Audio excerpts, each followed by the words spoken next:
नमस्कार शेतकरी मित्रांनो, माझं नाव हेमंत जाने, ॲग्रोसेल कंपनीचा मी प्रतिनिधी आहे आणि सध्या आपण आलेलो आहे श्री डॉक्टर राहुल ढोले मोर्शी यांच्या शेतामध्ये. त्यांनी ॲग्रोसेल या कंपनीचं महासल्फेट हे खत त्यांच्या बागेमध्ये टाकलेलं आहे.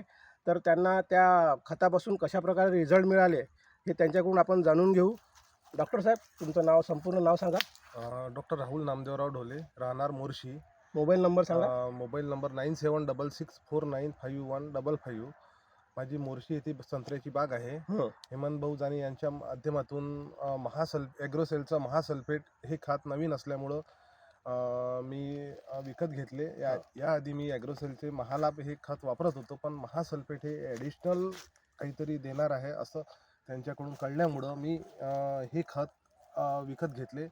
आणि या बॅगमध्ये calcium, magnesium, sulphur, potash, zinc, boron हे सगळं काही असल्यामुळं मला दुसरं काही विकत घ्यायची आवश्यकता वाटली नाही. आणि याचा डोस मी 300 ते 500 प्रति झाडाला मी दिला.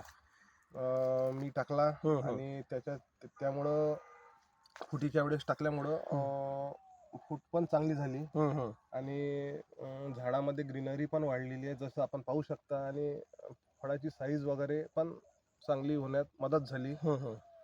आणि फळाची ड्रॉपिंग वगैरे, सध्या उन्हाळा चालू आहे, फळाची ड्रॉपिंग पण त्यामुळे थोडं मला कमी वाटत आहे दरवर्षीपेक्षा. कारण की दरवर्षी मी ऑब्झर्व करत असतो ती बाब. म्हणजे रासायनिक खतासोबत तुम्ही या खताची जोड लावून तुम्ही बागेला दिला. DAP या खतासोबत मी हे महासल्फेट खत टाकलं. 300 ते 500 ग्राम प्रति झाडाला. आणि त्या व्यतिरिक्त मी काहीच टाकलं नाही आहे. त्याच्यामुळं तुम्हाला जागेमध्ये आज तुम्ही समाधानी आहे? हो, मी समाधानी आहे.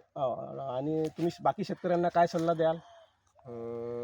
बाकी शेतकऱ्यांना मी हे सांगू इच्छितो की मिश्र खतासोबत एखाद्या फॉस्फेट आणि नत्रयुक्त खतासोबत तुम्ही हे जर खत टाकलं तर तुम्हाला फार चांगलं रिझल्ट मिळू शकतो. मी याचे 40, माझ्या 1500 झाडासाठी मी 40 बॅगेची क्वांटिटी घेतलेली आहे. तसेच तुम्ही शेतकऱ्यांना सांगू इच्छिता. धन्यवाद डॉक्टर साहेब, तुम्ही मार्गदर्शन केलं त्याबद्दल धन्यवाद.